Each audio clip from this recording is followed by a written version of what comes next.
Hello, everyone. Welcome to Popcast on the Rocks, episode 147. We're a podcast that talks about pop culture things that interest us, and sometimes there's whiskey. My name is John, and I am joined, as always, by Andrea. How's it going? Good, good. I mean, I feel like we have a third person here, really. I mean, are you Do not gonna talk about your addition, John? we? Your creeper? Your Bella in-frame here. creeper? Bella here is gonna I feel be her. overseeing the podcast tonight, making sure that Oh, at least one of us chooses Twilight for our upcoming topic. Maybe I don't know what she's I'm gonna pretty all do. sure we know which one of us it'll have to be. It's not like I haven't talked about my feelings on Twilight before. Well, no one is to insult Bella, Miss Bella Swan. She's gonna be very nice, very kind, and just we have a attentive audience member. So. Yes, yes. Mhm. Yeah, At I don't least normally one. get the chance to, for people that aren't going to be watching this, just listening, they'll not understand here. I normally have, I found my old cardboard standee of Bella Swan from the Twilight series that I bought Yes. off the floor of a Sam Goody that was going out of business. So it was like heavily discounted. I was walking through the mall with it and stuff. I found that, and it's been in the back corner of the room here, but my camera is such great depth of field that I usually don't like see a lot back there, No. It's usually So pretty like generic. she's just, yeah, something blurry back there. Well, now pulling her up a little bit closer, want her next to me, then then You're we can gonna see that a little bit shift more. every time, just like a little bit closer, just a little bit closer. Mm-hmm. No, I Eventually, I'm think this gonna is the do the right podcast with distance. her. This is a nice distance with the depth of field that like someone could feasibly for a moment think that's a person, I think. Yeah, for sure. So I did for, like, half a second. I thought you had frozen and, like, Ashley was coming to, ask you a question or something. I'm gonna tell Ashley that you think she looks like Kristen Stewart, and she will be upset. Okay, well, it is cut off at the neck, so I Yes. couldn't see a face, I could just see a body. Yeah. Yeah. Yeah. So, okay. Well, yeah, we're here joined by Bella Swan. We're going to be talking today about, like when we get to Mhm, the main topic, you thought of this fun thing because we were going to be discussing the movie mhm. The Menu. And we've put that on pause, moved it back a couple weeks so we can get a couple guests on. So Bella's one thing, but with a couple more people that'll be a little more chatty. We're gonna get back to talk about the menu. So hold out for that, everyone. But tonight, we're like, what do we talk about? And you had this good idea of the top 5 things for kids that we're most excited to introduce our children to. Mhm. And this is great. Like, we're new parents, a number of friends are new parents, and Mhm. certainly obviously one of the, you know, things to look forward to is being able to share things you enjoy or whatever with your kids. So Yeah. we'll we'll get into that later. I think I mean, did I describe that well enough? Like what we're Yeah. setting out to do? Yeah, I mean, yeah, as I was kind of like I kind of off the cuff thought of it because and I'll get this on early and often, but I received my copy of oh, here we go. Achromatic Chronicles Blue from J David or Drunk 3PO, if you know him that way. He was on the pod a little while ago talking about this graphic novel that he wrote and recently produced and had a campaign going to buy this and was a wonderful guest, really great to have him on. Maybe we'll have to have him on again sometime when we talk about our review or sometime after. But I received my copy, I'm excited to dive into it, but one of the things that he really talked about was like, hey, this is for all ages, and I wrote it for all ages very specifically because I don't feel there's enough content out there for like younger folks. that's geared towards them as well. So it kind of just like got me thinking, like, what are the things that are like all ages that I'm excited for, my kids to get introduced to?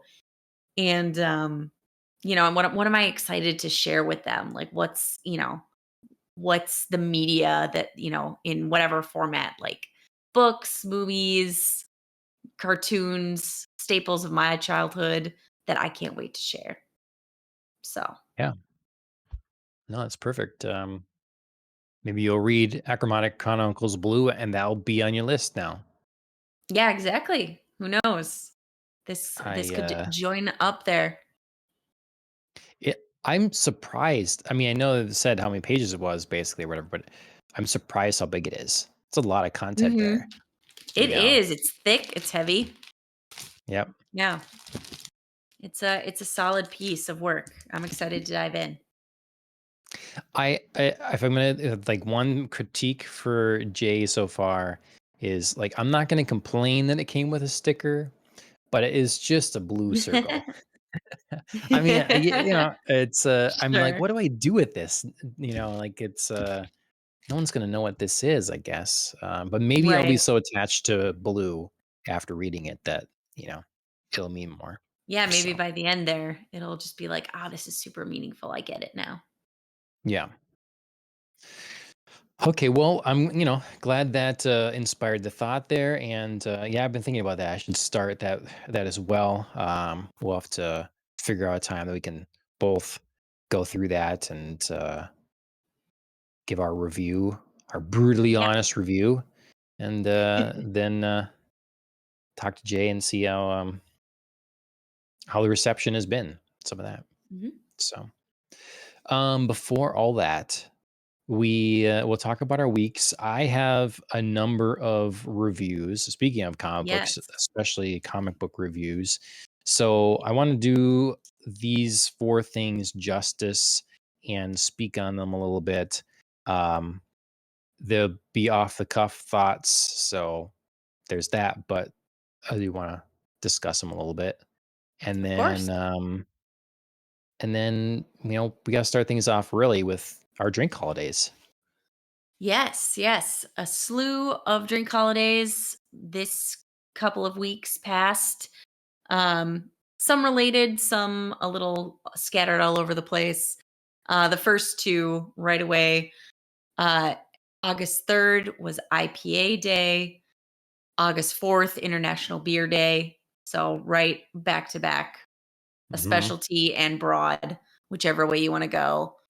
Are you IPA fan, John? Is Yep. IPA your Mhm. beer?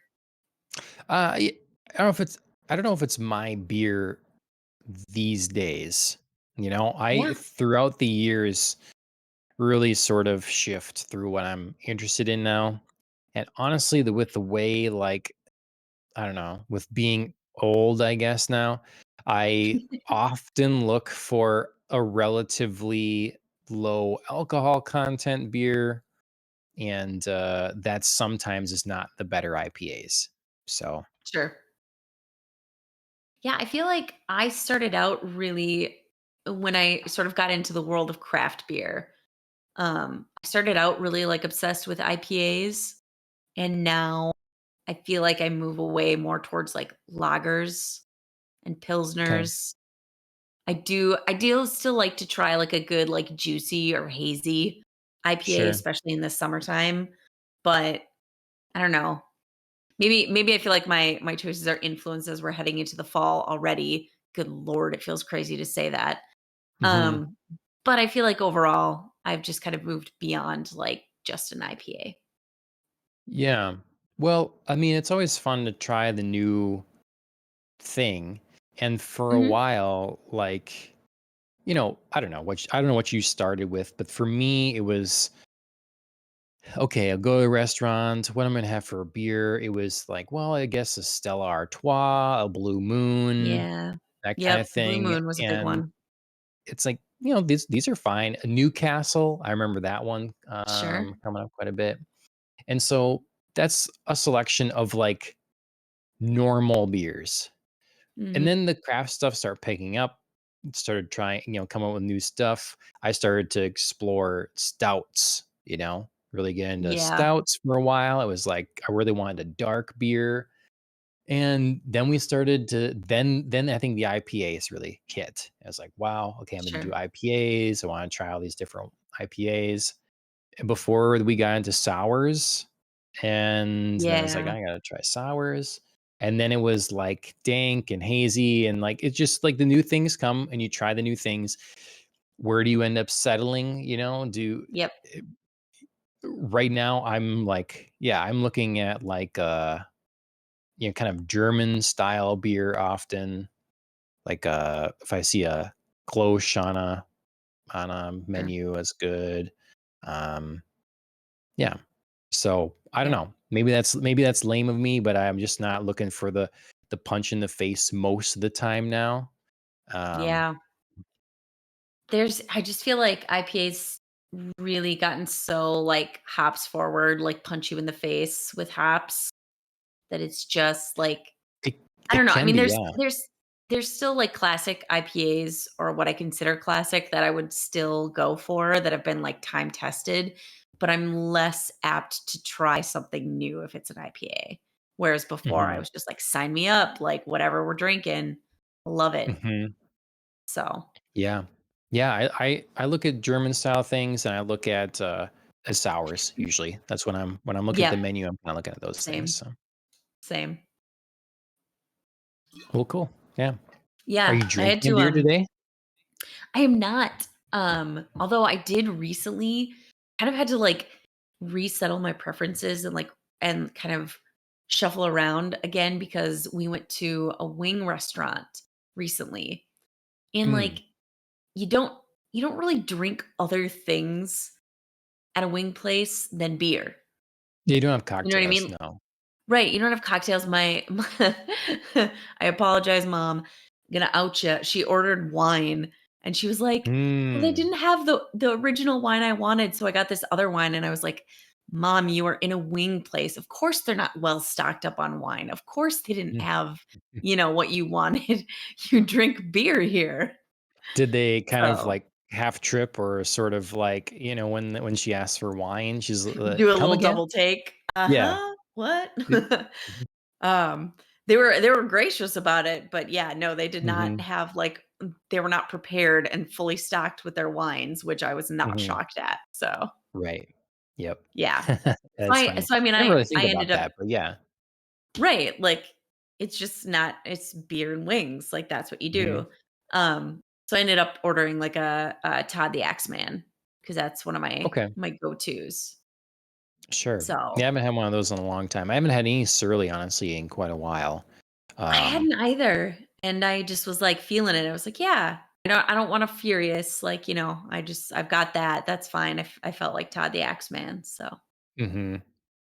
There's a brewery I was telling Alan pre-show, that I really want mhm. people to come out and go to because it's a really nice place to hang out, and it's kind of in the wrong direction for everybody. But if anyone else is in the area, it's a really nice brewery.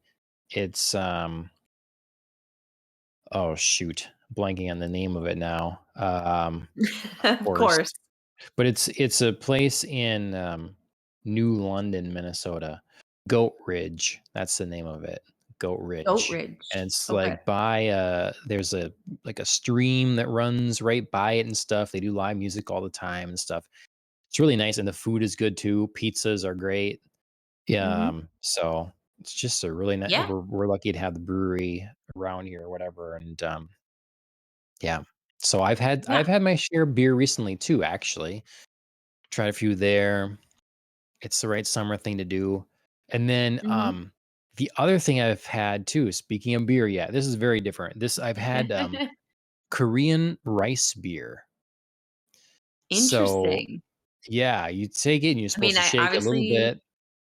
I obviously know all about rice wine, I have not heard of rice beer. Yeah, it is really like an unfiltered sweet sake. That's what it tastes like to Okay, me. okay, So, I think it's really drinkable, it's delicious, yeah, it's good. okay. Um Alan, what is D spot? What is the? Oh, it's yes, that is the wing place I went to. Oh, okay, okay, okay. Yep. Yeah, so Um, my one of my cousins is in town, and his dad is the one, who opened up an Anchor bar in Texas, also a mhm. wing place. And so we were just sorta, like, taking him to a couple of good wing places in Minnesota because Okay. as far as I know, don't have an Anchor bar. Um, I don't think we do. isn't there? Do we? Do we? I'm trying to see if this D spot. Okay, yes, I was to this. This is yes. Okay. Yeah, these are good wings. I We was don't know to this. what's to This get is there. yes. Yeah, the D spot's good for sure. Yes, they are. They are. We've been there a couple times now because, of course, they're right like 3 minutes from Yeah. our door. So, but they also do happen to have really good wings and fries.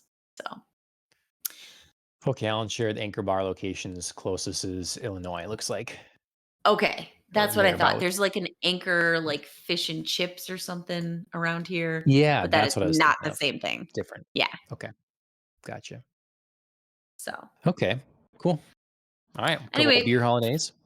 yes, fun tangents. And I also thought of it because we are going to go on a little brewery tour with my cousin as well. So Oh, we were just thinking about, I haven't had a beer in a while, and that kind of just sort of made me think like, yeah, should get back out there and see what's new. yeah.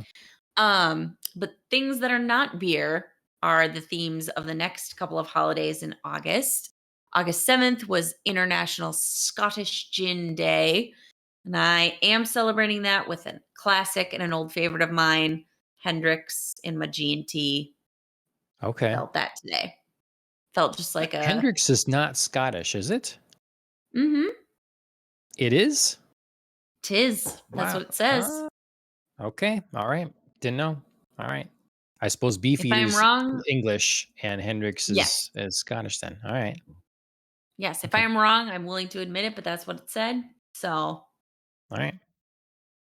that's Cool. what I got for you. And then on August 9th, World Baiju Day. Always Okay. look at that and triple question myself, but I pronounced it how I pronounced it, so hopefully it's right, Yep. Kaiju. everybody. Yep.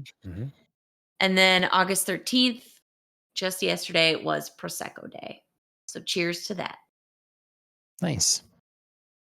Um, yeah, I should have I maybe should have celebrated one of these days. I have to say I didn't look at the Yes, list thank you, Ellen. shamefully, Scottish gin. because I got a gift from our friends Ooh, Shane and Emily, and it's ooh, ooh, this ooh. sort of this like cider. Um, Okay. there we go. There it's in focus. So it's called Pluto. Which is still a Um, planet. is No, it's it? not. I know.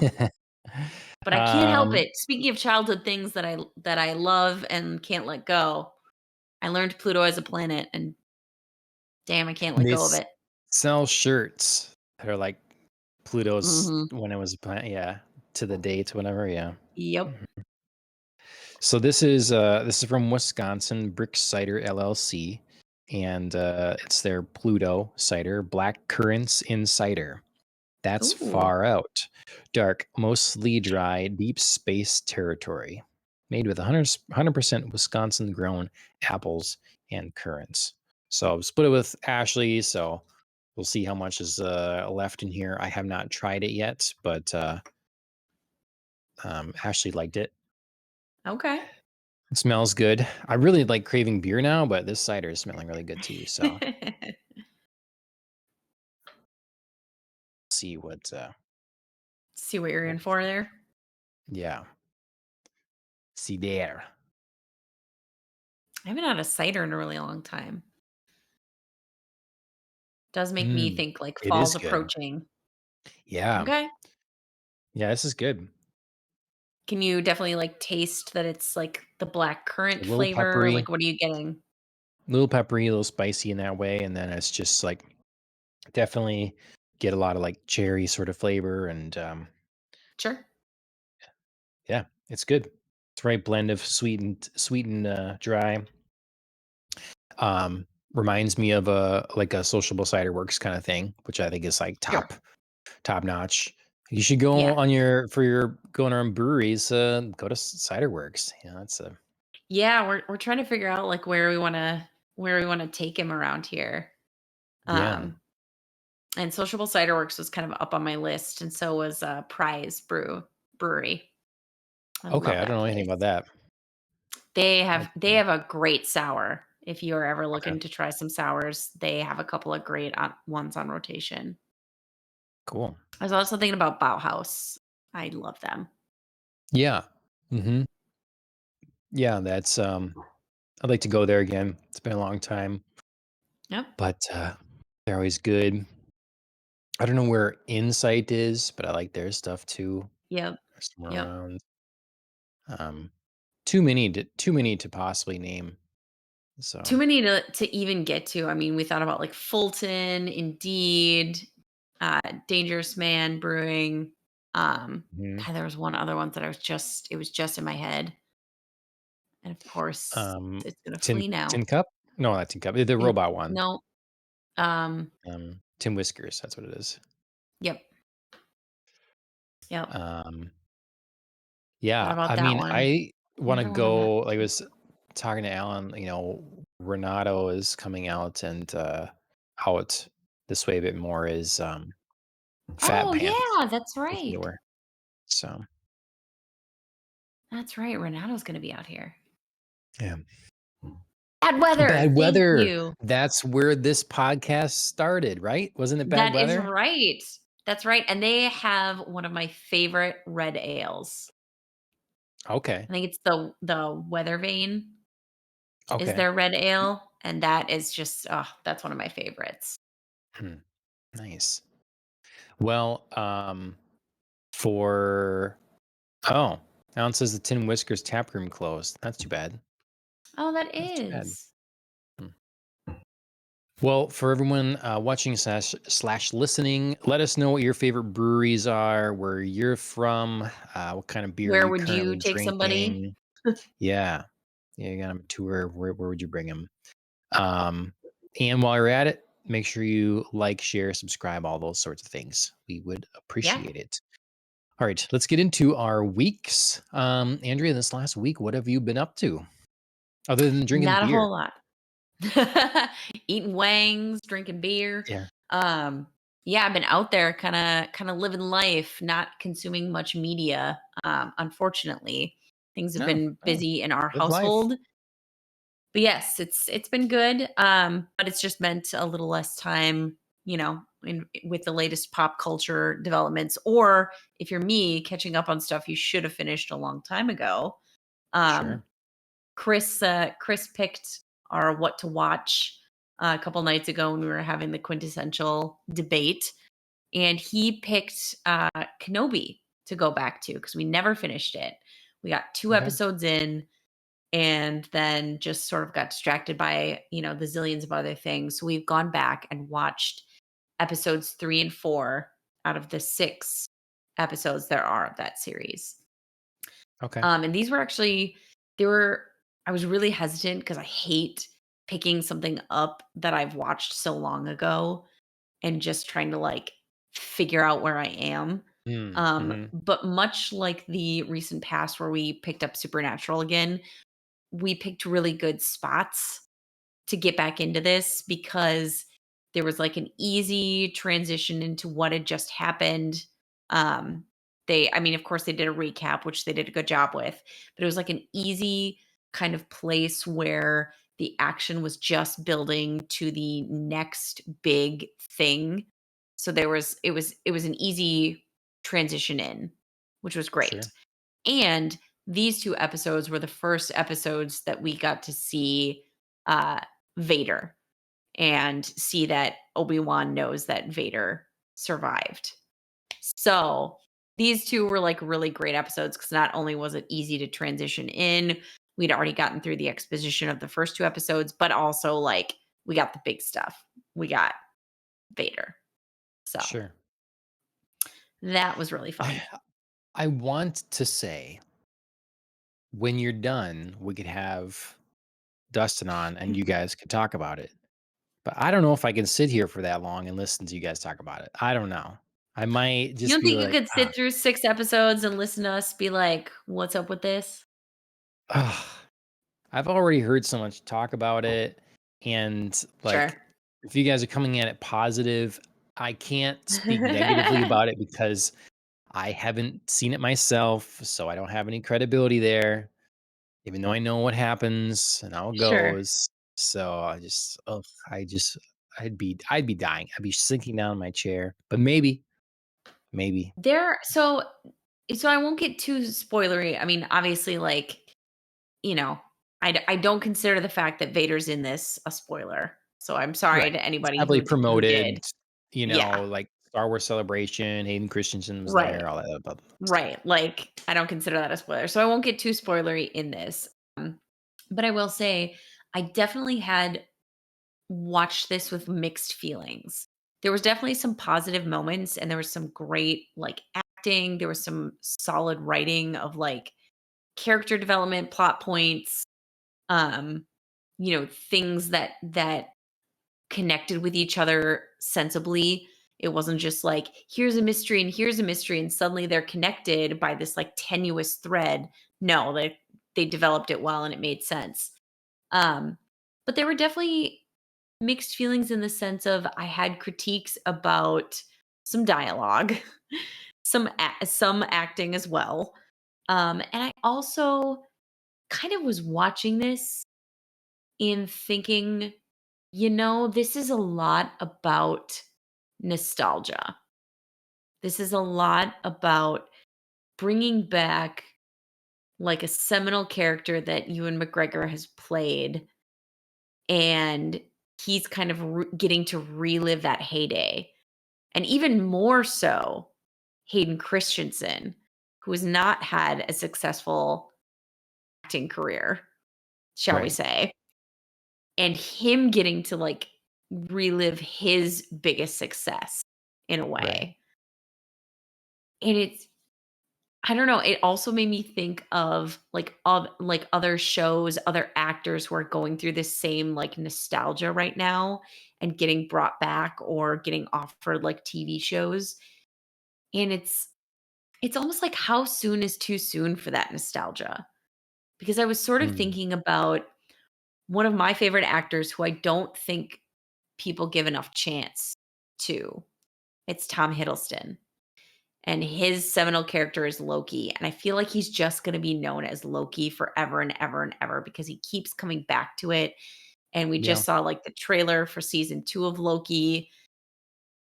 And I know like I love him as that, but I just feel like there's so much more for him out there if he wouldn't like accept himself being pigeonholed into this role. sure. And so that's sort of like what it all made me think about as I was watching Kenobi. I was just sort of like, "You don't need to do this, Ewan. Right. Like, you No. could spread your wings beyond, and you've obviously done it because he's had, like, a wonderful career. Just, like, keep going. Just keep Mhm. moving forward." I sort of felt like this was almost a backward step for him. It doesn't mean I didn't like the show as a whole or that, I thought it was, like, one giant mistake. But I also, on the other hand, like, kind of thought, "Eh, like, this didn't maybe need to be." Sure. Yeah. So I had Um, mixed feelings about it, even as I was watching. okay. Yeah, I don't think it did need to be, um I think the original intent was supposed to be a movie maybe, and Mm, then it got pulled into episodes, sure. but I think it would have been a real embarrassment as a movie. Like, there's still, Yeah, no, this feels right as a show if it had to be anything. mhm. I they it just, um, I just I don't wanna give away spoilers either from it.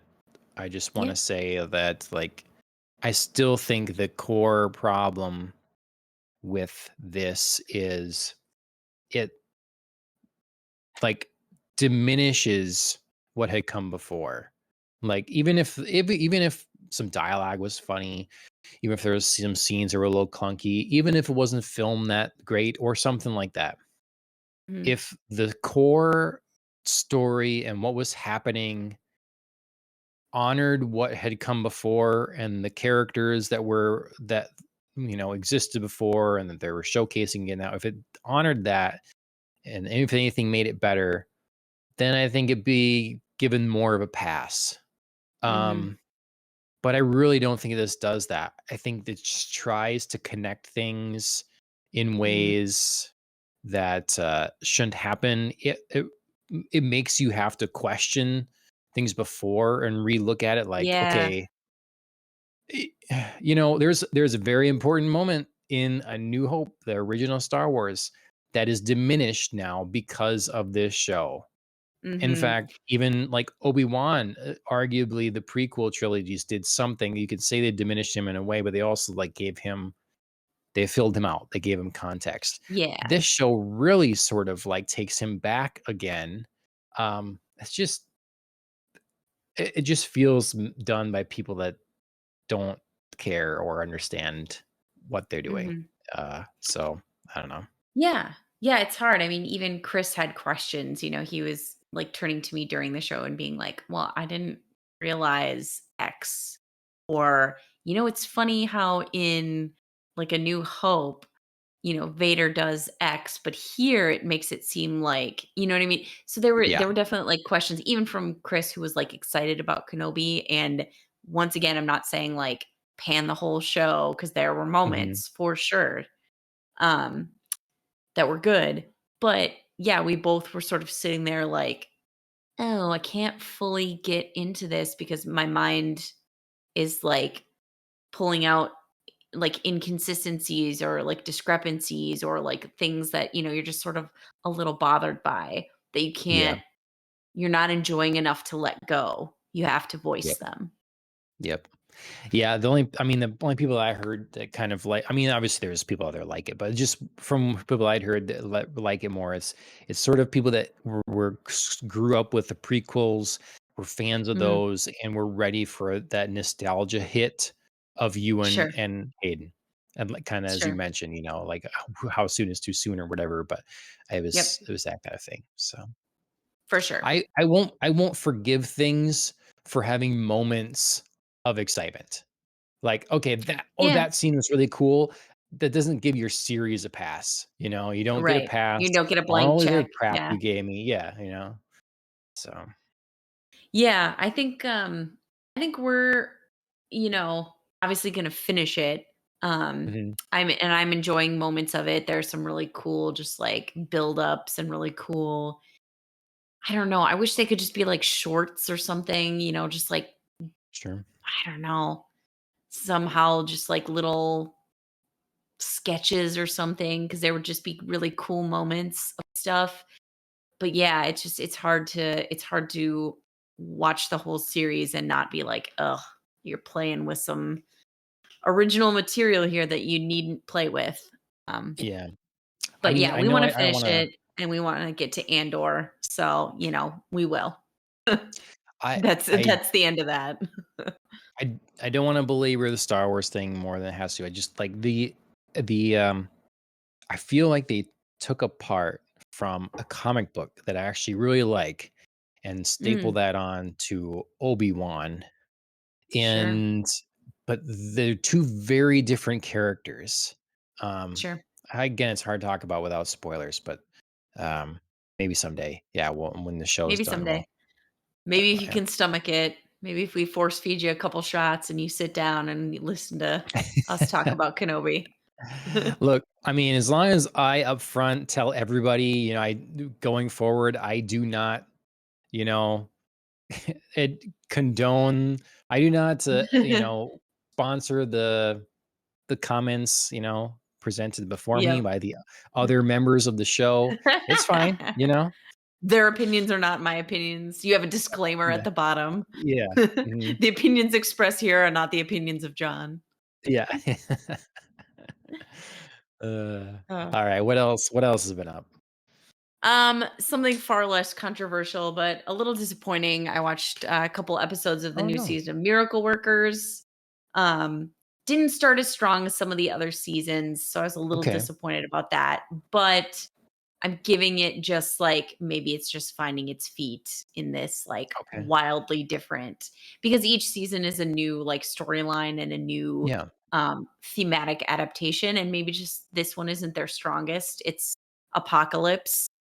Mhm. Um so, maybe it's just not like the strongest one they've had, but the acting is still just spot on. So, I saw a preview hoping and it it looked funny. Looked funny. yeah, I mean there were definitely funny moments. It wasn't just like totally flat. It just like didn't have like the strong start that like Dark Ages did. So, Mhm. just giving it a pass to find its feet and hopefully it's going to take off in the next couple of episodes here. Um And then we've continued our animated ABCs. We watched The Wild, which is a show about zoo animals, some who come from the wild and some who don't, but they have to go out into it to rescue a lion cub who's been kidnapped. It was cute. It was very meh. Everett loved it though Okay. for the animals. Um, Sure. we watched the Yeti Adventures. We're having to get increasingly creative here as we get to the bottom of the alphabet. But it was about two scientists who want to go prove the existence of the Yeti and get like a grant to do so. It was pretty cute. But we did totally forget about the letter X. We just like skipped right over that. So we're gonna have to go back and watch again, creative is the word of the day here. An extremely goofy movie because that's Mm. the only thing that has X in the title. We searched high and low. So we're counting X-Men? it. Excuse me? Yeah, but it's animated kids Yeah. animated It's like kids a movies. Y7, I think.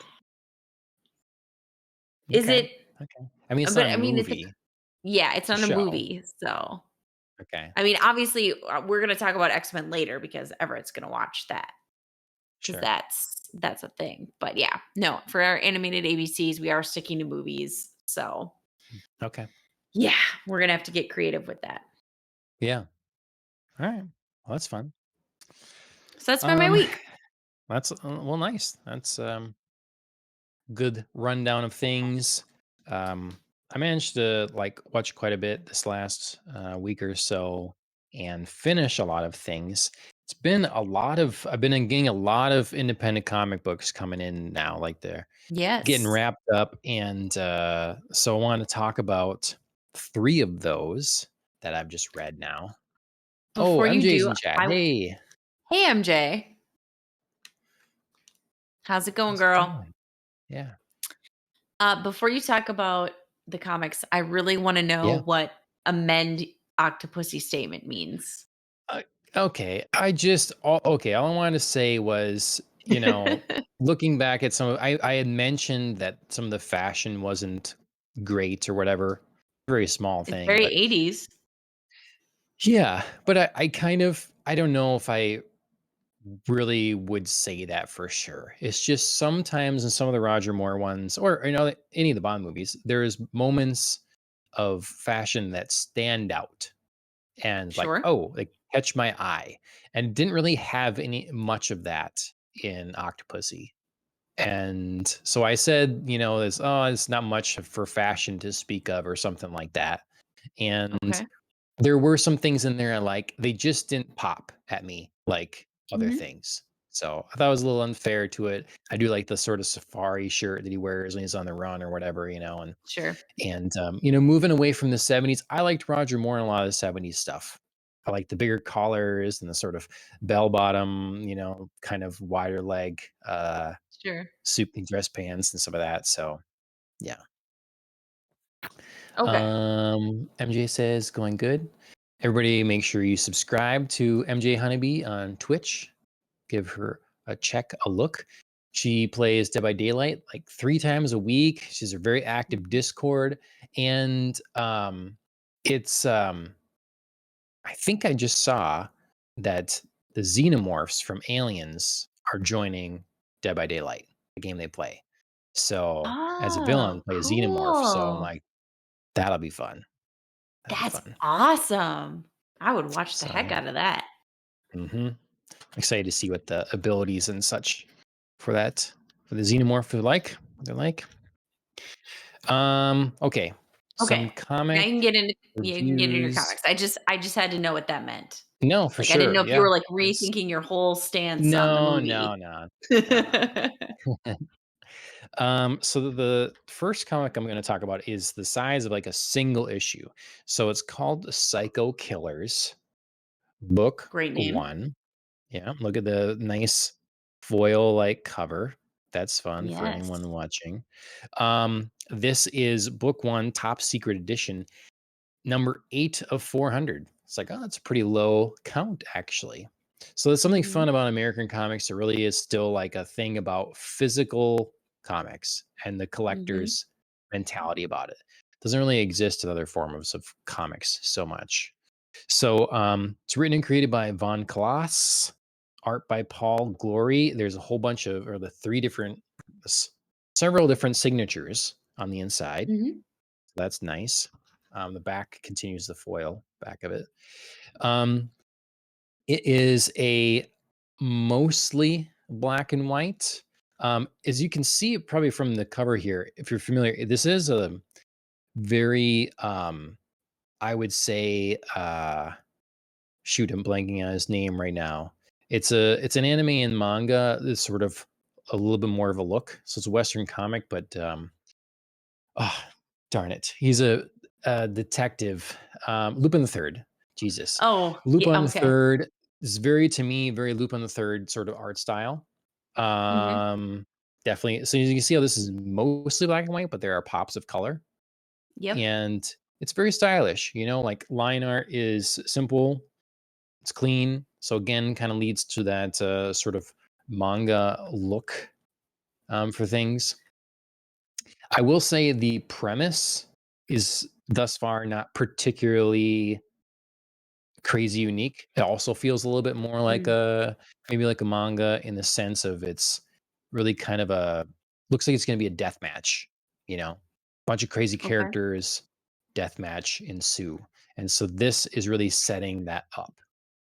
Um so there's not a whole ton to go on in the one issue. It's like one floppy, but Mhm. definitely piques my interest to keep continuing, and I'll see. Will offer something unique to the kind of this type of story, this sort of subgenre, or not. But I definitely dig the style. I mean, that's just Ooh, I really looks like love that. fun. Yeah. So it's got a good style. It comes with a fun patch, big patch. So nice little extra edition. And that's Psycho Killers, book one. So make sure you Looks make cool. sure you check that out if that's something you're interested in. I'd say, being this is book one, they're getting going. If this is something that interests you, I would like go ahead and sort of follow the creators a little bit, look it up, see what you think, and then see when their next campaign comes out. It's one of those things. Sure. Usually when there's another campaign or even a couple down the road, they usually have a tier that lets you catch up. So Sure. if they put out 3 issues, and you've kind of followed along or whatever, and that third campaign comes along, do the pick up the three, then you can read a little more at once, that kind of thing. You probably won't get the fancy top secret edition, 8 of 400, but you know, that's an option for you. The next thing I want to review. This one is going to relate to something I'm going to talk to later as well. Um, so there is a pretty low standard of quality, I would say, in Western comics these days. Whether that's in the mainstream or that's in the indie space, there's a few things that really kind of stand out. Like Cyberfrog is great. Um, the um, Vampire Hunter comic I've been reading is really good. Mhm. Um, that kind of thing. So, but there's not a whole lot there. Like, wow, this one is really solid. It's really good. It's a thick, solid, nice, full graphic novel size Mhm. book. It's called Terror in the Trenches. It is also by um, the same creator, Von Kloss, as the book I just talked about, Psycho Killers. But different art by Monica McCangy. And that's really where this book caught my attention. It is really in the style of Batman the Animated Series. It is Sure. really that kind of look. It is both like it feels really alive, you know, they take the kind of animation sort of principles of things. They're exaggerated, but Yeah. whereas Batman animated series is pretty family friendly in most regards. This is brutal. Um and it's just, you know, the colors pop. It really feels like things could move and come out at you. So I'm a big fan of this art.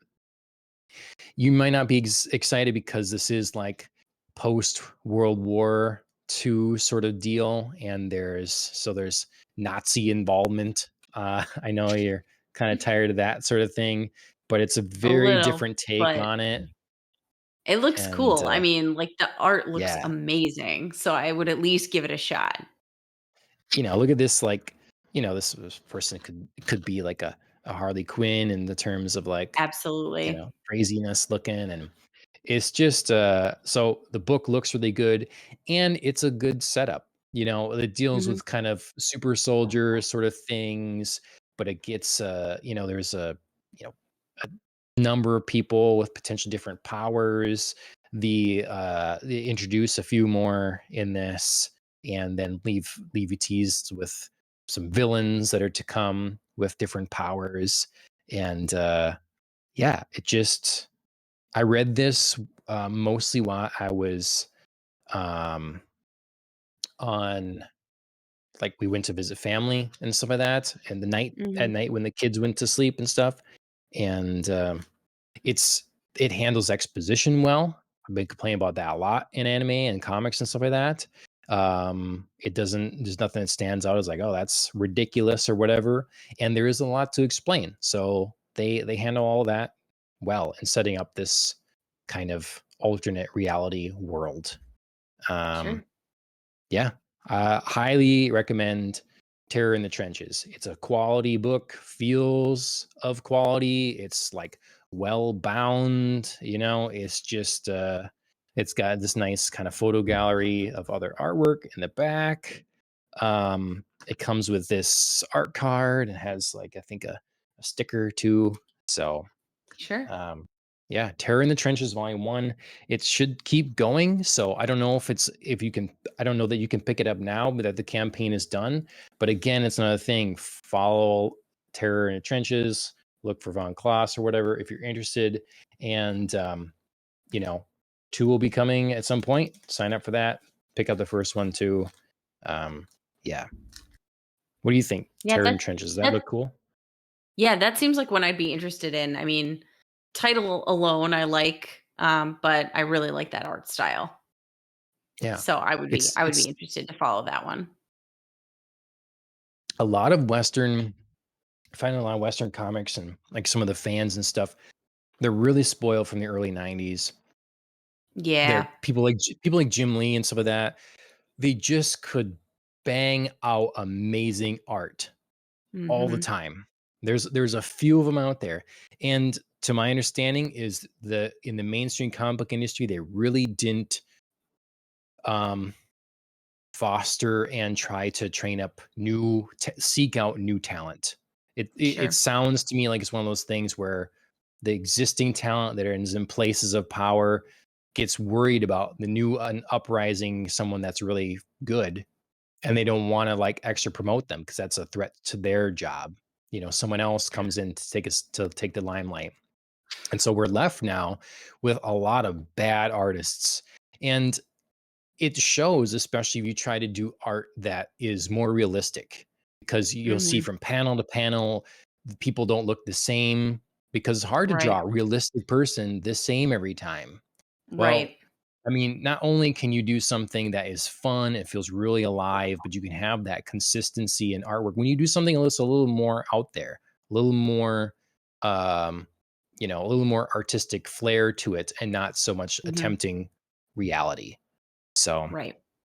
um, help yourself out, new artists, and find a style.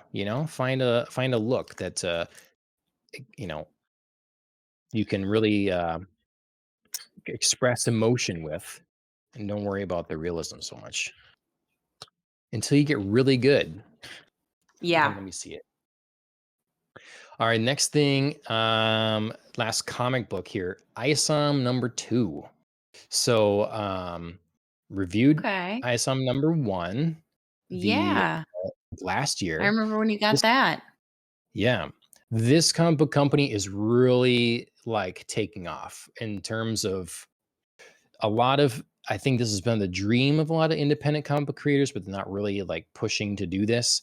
Um, Eric July, responsible for writing this and stuff, creating the Ripperverse that this is part of, is hiring on a lot of talent, a lot of other ex comic book industry people and whatever to build his universe out. So he's like helping structure it all, but they have different characters, and so they've like brought on Chuck Dixon to write this Alpha Core book. That's going to be another one coming soon. Chuck Dixon of like Batman fame, and he does all kinds of things now. He wrote The Hobbit graphic novel, some of that. So, um, big names, big people. This one is the same team, as far as I'm aware, as the first ISOM. So there's ISOM 1, ISOM 2, and then there's going to be two different ones now, different characters in this universe. Um, but anyways, this is the latest. There was a few different cover options. I really like this cover. I think that's pretty awesome cover. This is the Ethan Van Sciver cover. And the art in this, I believe the art in the first volume was also Cliff Richards, same as this one, but it does feel cleaned up from the first one. I don't know if he had more Okay. time or something like that. Whatever it was, realized how much money the campaign was going to make. But this is very like, I don't know. I feel like what you'd expect from the early 2000s sort of comic. It's like got that gloss, high color, pretty realistic, shooting for the pretty realistic sort of look. But I'll just show a little bit of the inside. But if you recall my review of the first one, I was like, I'm not Mhm. sure where exactly this is going to go. It has Mhm. potential, but there was some arc inconsistency. I'm left like wanting more at the end and like feeling maybe not enough happened. I was just sort of, I would describe as sort of mid reception, you know, like Yeah. fine, but you know, But this has is some way room to better. improve. Yeah, they Okay. improved. They definitely improved. It's a quality book. Again, really well bound. They put some we got a little more context of some of the other characters that were just sort of introduced in the first one. And then there was a couple new characters that weren't mentioned at all in the first one that I actually like a lot. So that was good Okay. too. Um it's let's see. Trying to find a couple other So things good show. character development. Like how is the plot developing? Like overall, Yeah, are you pleased with the I direction of the plot? I am, because it got a little more out there. It felt a little too typical superhero in city sort of thing before, and now we're Mhm. exploring, like, the world opened up. We're adding kind of the mystical, it Sure. feels, to this. There's this really cool character, Blood Ruth, here that's being introduced. Mhm. So we've got different beasts and Yeah. another fun character. So it really went in places I wasn't expecting. So um, I'm I'm feeling a lot more positive about the direction of ISOM after reading this one. Good. So it was a big step up.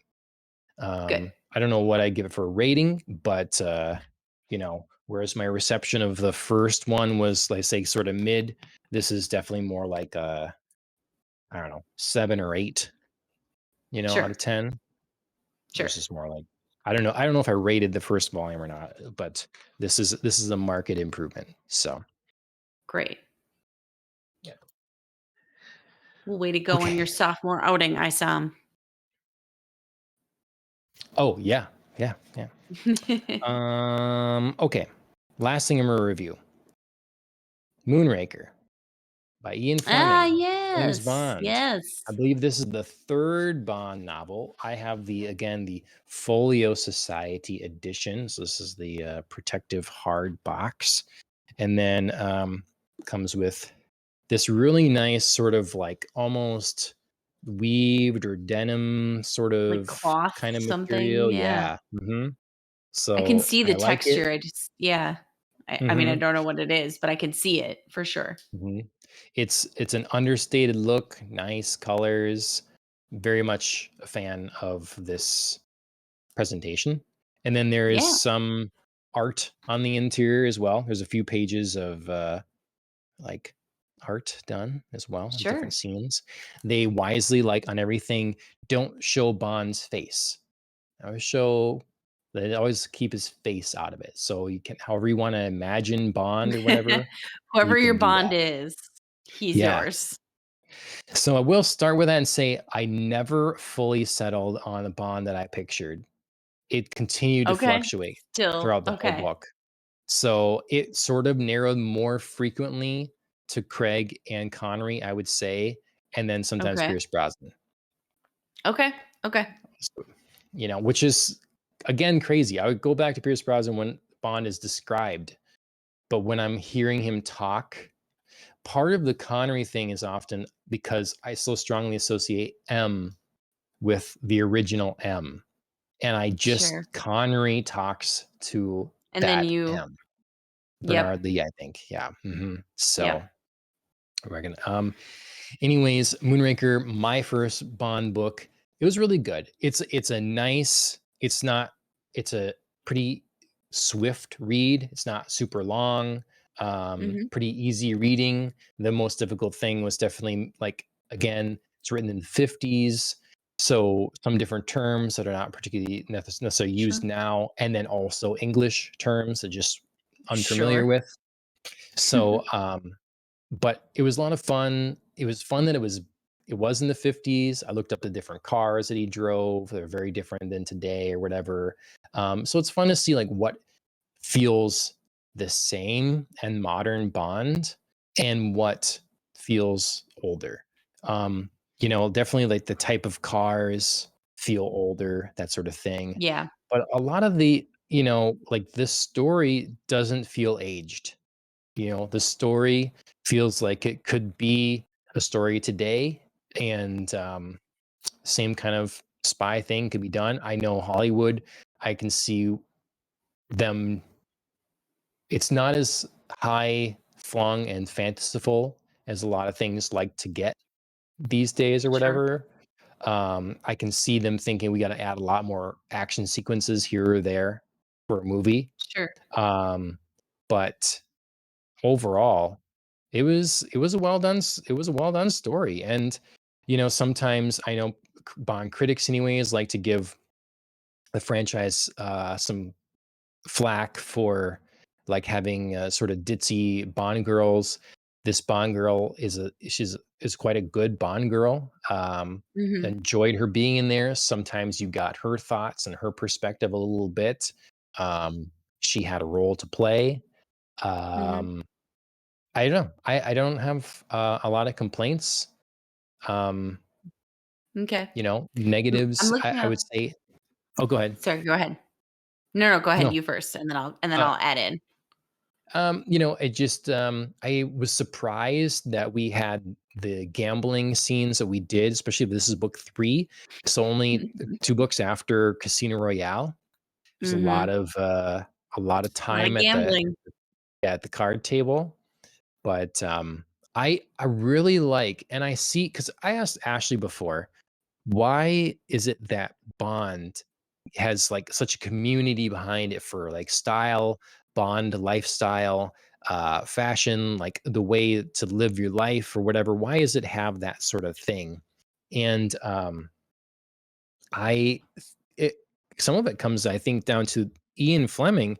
He cared so much about that stuff that like I've never seen a book especially an older one like this that has so many name drops of brands and places and things, Sure. like very specifically calling out the dishes that Bond is eating, calling out the drinks that he has, the type of dinner jacket that someone is wearing, describing the Mhm. like the pattern on or something like that. They always like Sure. talking about the like some historical car races and the cars of the time and like getting down to which would have more horsepower. Like it's very detailed in the brands and lifestyle moments. Like these, you could tell that Ian Fleming cared about this stuff, the type of Mhm. cigarettes, the type of wine. It's just like most things don't bother that, you know. Yeah, that's interesting that, like, he cared so much about that detail. It makes me kind of wonder about him as a person to, like, think about, like, why do you care so much? Like, what is it about these specific things that, like, draws you to name them, Hmm. you know? Yeah, yeah. Because I mean, on one Like, hand, is you it could a be like, personal quirk? Like, that you care and you're so, like, deeply invested and you wanna sort of, like, through a fiction medium, spread this to other people, like, "Listen, like, this is my opinion, I care deeply about it, so I'm gonna, like, write right. it into my character." Like, what Mhm. is it about these things that, like, draws you to do that? Yeah, no, I wondered that too. It's like, is it like you say, is it something that I'm sort of spreading the word of this because it's great. This place is great for breakfast, and this Mhm. combination is awesome, whatever. Or is it like I just appreciate this stuff, so Yep. like I care so much about it, so like I want my character to as well. Or is it like is it just a name dropping thing? Like, Yeah, look at, yeah, right. I have, Which I can don't know. also tell you about a person too, because, like, often people who care about, like, name dropping have some sort of either quirk to their personality or, like, a personal backstory of, like, you know, I didn't grow up wealthy, so now I care about, like, my ability to, like, name drop these kind of things, or, like, Yeah, I right. like, this character should care about this kind of thing, or this is what I always thought would be, like, the height of cool is to, be able to, like, Hmm. afford that bottle of wine, or, whatever it is that's in this Yep. book. So, I mean, Some of it. it's often said that writers, unintentionally reveal things about themselves through their Oh yeah. characters, and, like, maybe just be interesting. I don't know that much about Ian Fleming as a person, so be interesting to learn more, and if this Yeah. was a part of his personality. I've always heard he was a person that really appreciated, you know, certain finer things in life. So that makes sense. Mhm. And then is it Yep. just like, well, I appreciate those things. And then I want to really sell people. Cause I know you said like, hey, spycraft is usually pretty boring. So, but I know this. And so I'm going to write Mhm. it.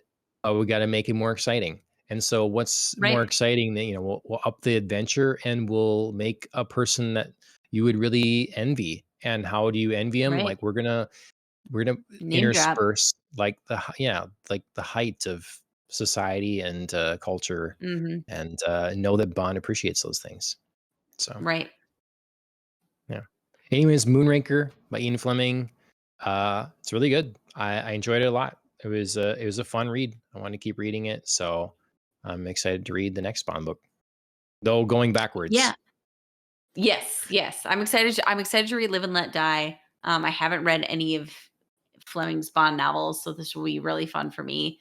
Like, travesty, because I'm usually a book before the movie person, but, you don't always get to, like, pick and choose, when you're introduced to something. Like, Yeah. I was introduced to Bond as films and had no clue of the book's existence, so it wasn't like a choice. Yep. Um But I was just gonna say earlier, I had to look up Moonraker because it is one I haven't seen. I've Oh, not okay. seen Moonraker as a film. So I Okay. had to I just was kind of, like, looking it up because I thought I knew the essential plot based on, like, other things I've read about it, and I did. So this one Okay. was The Bond girl was Dr. Holly Goodhead. I remember that. She is not in the book. Okay. She is the movie Bond girl. So it's it's funny. Like if this one was the one we were talking about. It's not, but it's not an anniversary for this one or whatever. So, but No. I intend to watch the movie again because Okay. it's been a long time, and I'm interested in what commonality they do share at all, Sure. because I don't know of much. Like, I know this one was pretty poorly reviewed for yeah, it did very films. well. Yes, it did very Yes. well, um, because Star Wars, and here's another thing in Yep. space, and Yep. that was sort of the thing. Like they pulled a name, to my understanding, name and loose threads to get something we can do for Bond in space.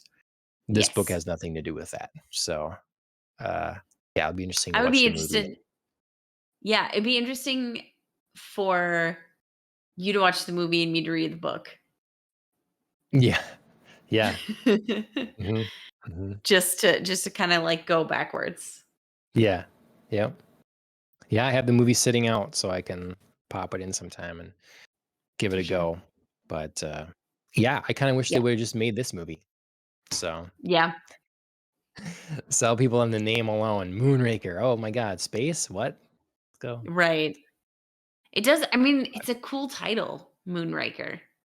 Yeah, Like I mean, it could yeah. be anything. Like it's great. It's like ambiguous but interesting to be like, what is this now? It But you yeah, know it's my understanding that the movie was a little campy.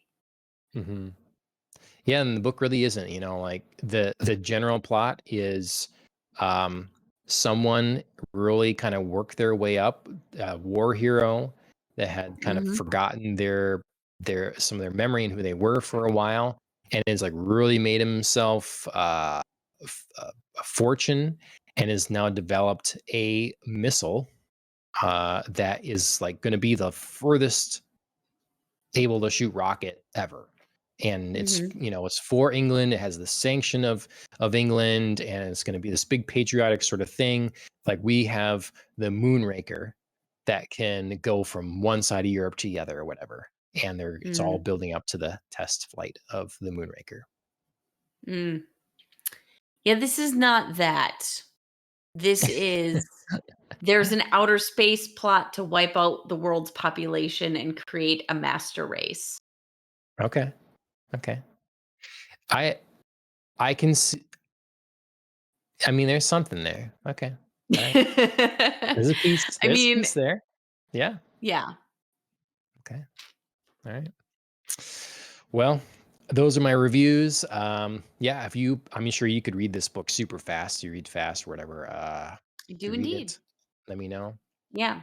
But Yeah, I mean, obviously, we're gonna plan to read Live and Let Die and then watch that because I'm always a person who loves to read a book and watch a movie and just like check the difference between the two and see what I like and see what grabs me from each medium and which one is better. So I know we're planning to do that, but maybe that'll spark my you know, yeah, like a kickoff of Bond books and movies.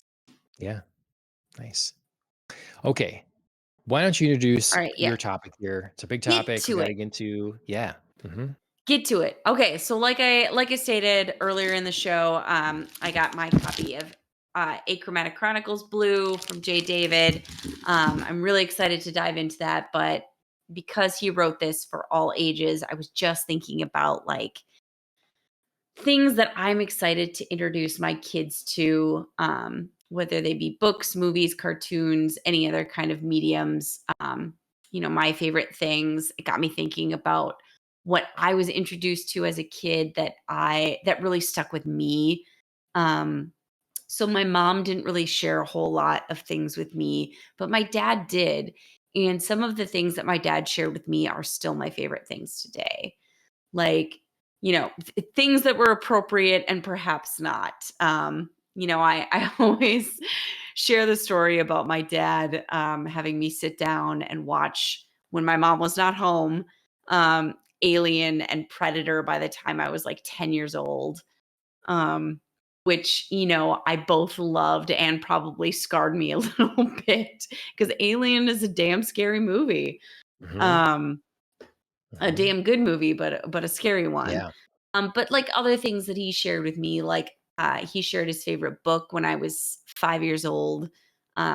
He paid me like $5 to read Tarzan of the Apes by Edgar Rice Burroughs. Oh, I ended up okay. loving it, and it kind of like sparked like a lifelong interest in reading. Awesome. Um, so that was really fun.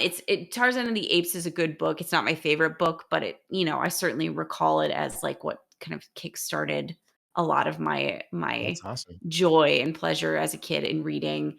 Um, or like dad shared with me like Lord of the Rings. He probably again too early. I think I was like 14 when he shared A Song of Fire and Ice with me and told me to go read that. Um, or like Robin Hood, The Adventures of Robin Hood is one of my favorite movies that he shared with me. So like just got me thinking about all these things that I ended up loving that my dad shared with me and that I'm hoping like I can also pass on to my kids too. Yeah, So, nice. yeah. Well, cool. Yeah, I had definitely a trouble thinking of, like, because I really don't know when I'm gonna introduce everything to the kids. Yeah. It's gonna depend on how they react to things and whatever, so it's like that cutoff line. So, like you said, sort of aiming for 10 and under appropriate. But Yep. I saw Jurassic Park when I was 5, but that's not exactly made for kids. There's toys, Right. obviously, sell toys, Right.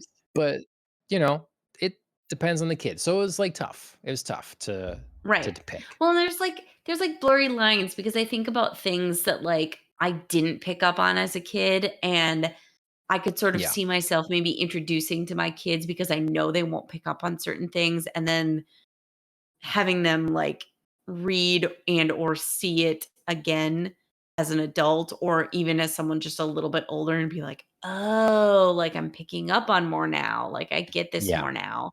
But not something that's just like I'm not going to like sit down and show Everett Game of Thrones when she's like 6. Like Right. no. Yeah. Well, That's like like a little too adult for like she's just not picking up on stuff. right. Like, I was talking to Ashley about it, and she's like, "Yeah, Jurassic Park, kids, of course, you can watch that and whatever." But then it's like, well, Dragon Ball, maybe it should be a little older. I'm like, you realize what that sounds like? Like Dragon Ball, but it's because Dragon Ball has some sexual jokes, middle Yep. finger, that's that. Oh, they better be older. But Mhm. Jurassic Park, where people's limbs are being rendered from the Right. primary People form of people their just get body, chomped down, yeah. mhm, that's fine. So, yeah, Yeah. it's No, it's I mm, mean, it's hard because some things are really subjective. I mean, like when we were talking about, how do we determine a cutoff line? Movies have ratings. TV shows don't. Like so there's no guidelines on TV shows. It's well, literally just like your intuition and sort of like a general agreement of a line.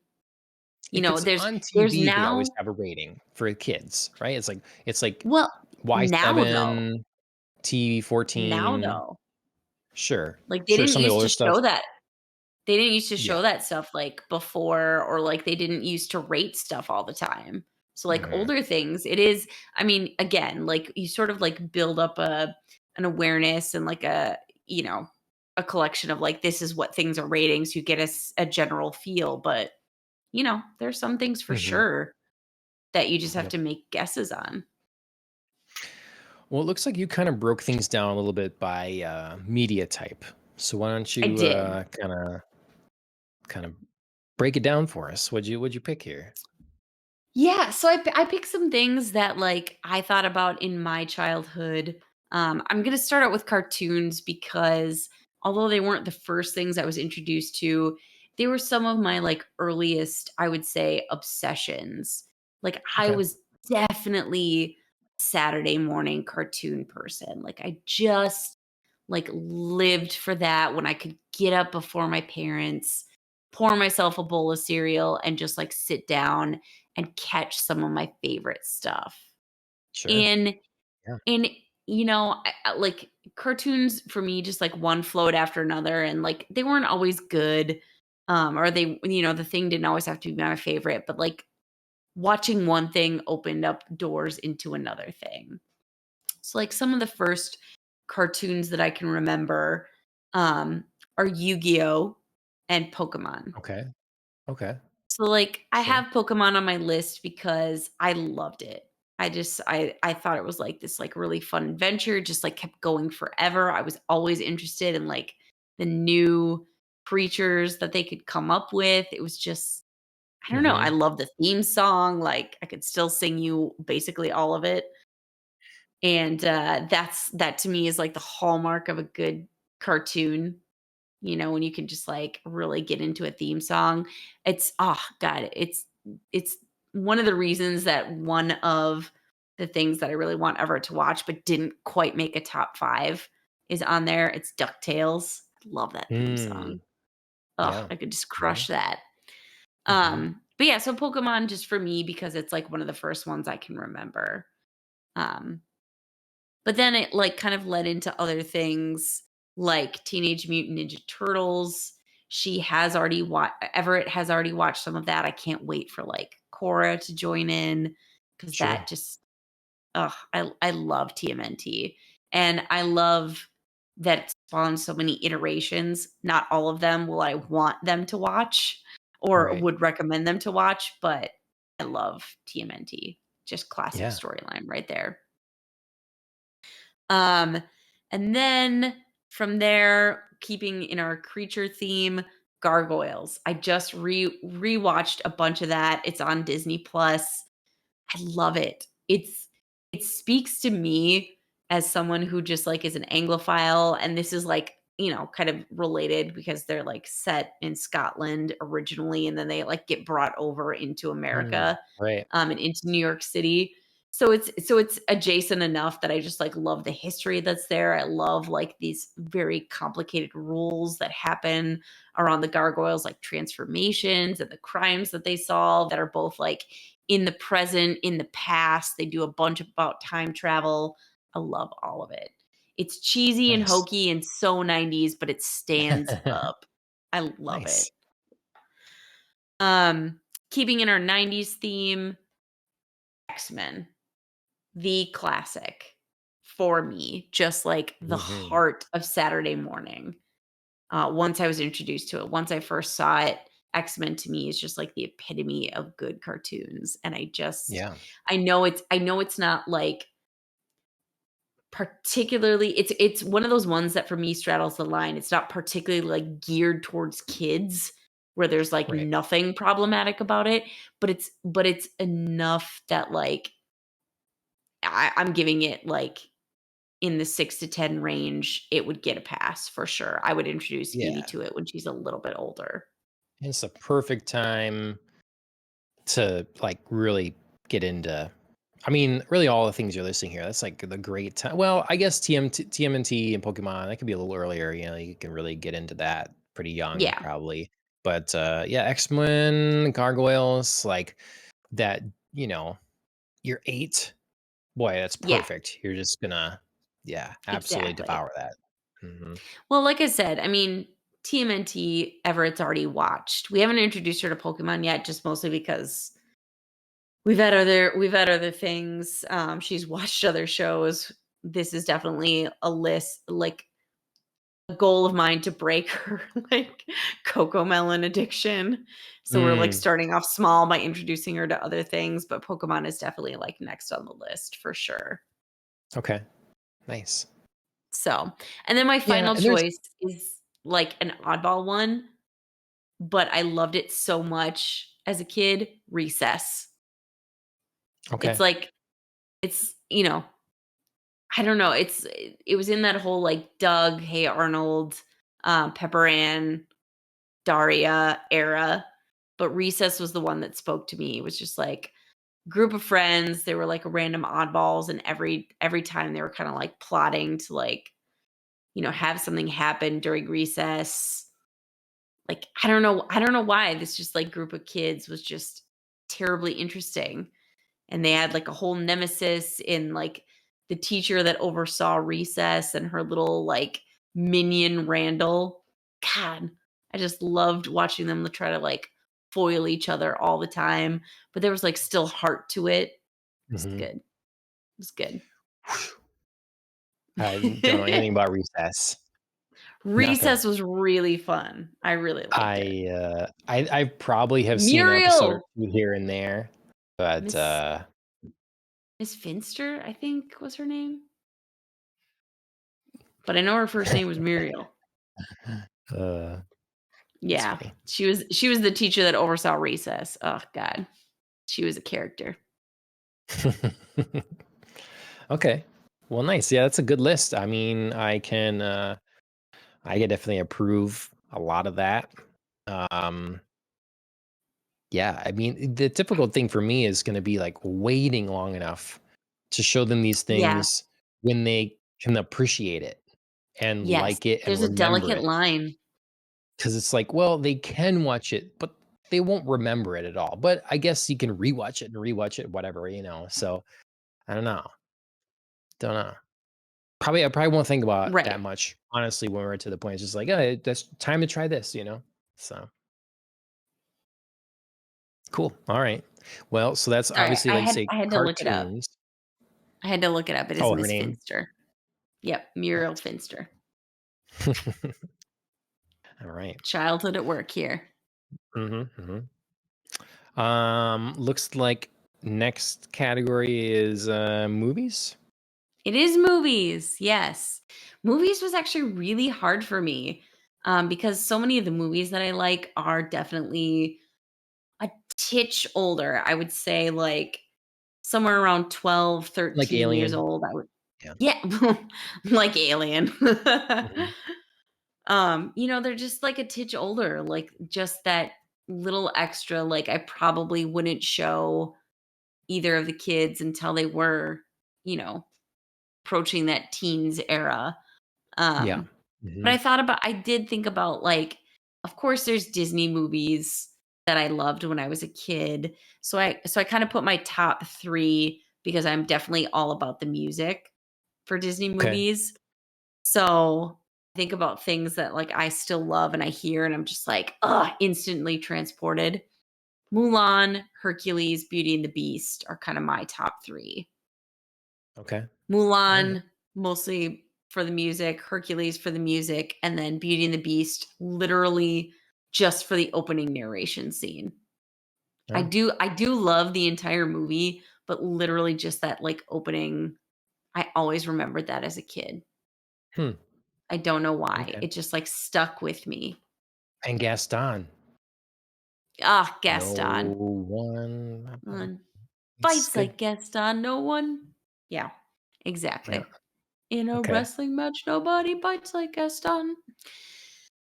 Um, so yeah, so those are the Disney. I mean, there are definitely like other Disney movies that obviously we've gone through Yeah. watching the The animated ABCs, yeah. ABCs this summer. And I did notice myself trying to like when we got to letters that had more choices, I definitely noticed myself like trying to influence Everett's like picks. Hmm. Like, oh, you can watch this movie about whatever or this movie You put a about, picture out with her favorite food in front of the one you wanna pick, and then when she doesn't like so much, they're finally there, "Okay, pick. Do you Just, want like, give her a apple cookie. or do you" Yeah. If you pick apple, we're watching this one. If you pick, yeah, cookie, we're Cookie. watching a different one. Yeah. There you So, go. yeah, it's hard not to influence their choices. It's hard not to be like, "Oh, I really want you to pick this." So, Yeah. I They don't know noticed any myself better. already They doing don't know. it. No, they don't know. Mhm. So, but for, like, other things that I feel like are pretty kid friendly, um, or, like, things that I watched as a kid, I really remember Homeward Bound. I watched that all the time, Yep. and I love Yeah. that movie. Okay. Better than Old Just Yeller? oh god, well, I mean, even though they don't show it, you know what happens to Old Yeller. You know. Mhm. Yeah. So, Yeah. Homeward Bound is a happy ending Spoiler Mhm. alert for anybody out there. I mean, even as a kid, it always just like got me, just like the journey and these like pets were going on to be reunited with their kids. It was just really well Sure. done. It was heartwarming without being overly sappy. And I Yeah. loved Michael J. Fox. I saw him as a I remember seeing him in a couple of different things, but also in like Teen Wolf, which is a random like favorite of mine. I love that Sure. movie. The OG, not the sequel. So, Homeward Cool. Bound, I love that movie. Um Sticking, I think, more mainstream, The Princess Bride. I would totally let like my kids watch that in the 8 to 10. I know it's the upper boundary of kind of what we were thinking, but I would let them watch that in like the 8 to 10 era. It's So basically again, like a big fairy tale. yeah, I agree, content wise or whatever is from memory. But again, I feel like that's a movie you appreciate more and more as you get older. I So I agree. I I guess it's want them to have fine, like you the keep early exposure. You know what I yeah, mean? sure. So then you have the nostalgia behind it as well. Yeah. Exactly. So then, like, we Mhm, watch it again, and then you get more out of it. I want, like, the early exposure to be like, "Listen, this is one of mommy's favorite movies. It's so mhm. awesome. Get it in there, like, plant the seed, and then they can rewatch it and, like you said, appreciate it more." Yeah.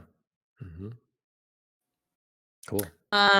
Other things, I mean, along that same vein, that's why I want to introduce early The Adventures of Robin Hood with Errol Flynn. It's one of my favorite takes on the Robin Hood tale. It's definitely much more kid appropriate than a lot of other Robin Hoods that are out there. Because it is made in like I think it's like 1938 or something, or 1938 or like 1942 or something like that. So it's not like big bloodshed or like, Right. gore or anything, or like obviously not really anything like sexual content either. Um, Yep. I love Errol Flynn's personality. I think he's got like the big personality to fill like the Robin Hood persona. So I'm really Nice. hoping that my kids will 1938. I was right. Thank you, Alan. It's one of my favorite movies, and I'm hoping the girls will love it too. And then, kind of keeping in our medieval theme, Dragonheart. It is a film with Sean Connery and Dennis Quaid, where Sean Connery voices an animated, well, not an animated, but like a CGI dragon who's the last of his kind, who's, they're like dying out, and he happens upon this knight, and they form a partnership to like scam townsfolk where they go, and like this knight pretends to like go slay the dragon that's been troubling each town, and he like collects a reward. Oh god, I don't know why I found this movie. I don't even think anybody introduced it to me as a kid, but I found it and Hmm. just thought it was awesome. It was just so much I fun. Like, it was like a funny, weird spin on, like, knights and dragons. yeah. I have seen it, I just don't remember it. I don't remember well at like, almost nothing Sure. about it. I Sure. didn't even remember you said Dennis Quaid was in it? I knew Yeah. Connery, but, Yep. yeah. Yep, Connery's the voice of the dragon, and I don't know, I mean, like, as a kid, I loved it. I thought it was hilarious and funny, but then there's, like, an emotional twist to it where Connery, like, has to sacrifice himself for defeating, like, the evil king. It's good. Oh my It's good. gosh. Now you got spoiler warning up, yeah. I know, Jesus. right? Spoilers. Sorry, everybody. Nice. Okay. Well, that's it. That's a feels like a wholesome list. That is a nice I wholesome list tried. there. Yeah. And then books. Books. Books were the hardest. John, there's so many books. So many books. And I was like trying to think of like things that would be appropriate for Mhm. kids, but like not too kiddie, but not too grown up. There are so many things that are like appropriate for kids to read because I feel like you get more detached from violence or like sexual content when you read it as opposed to, like, seeing it.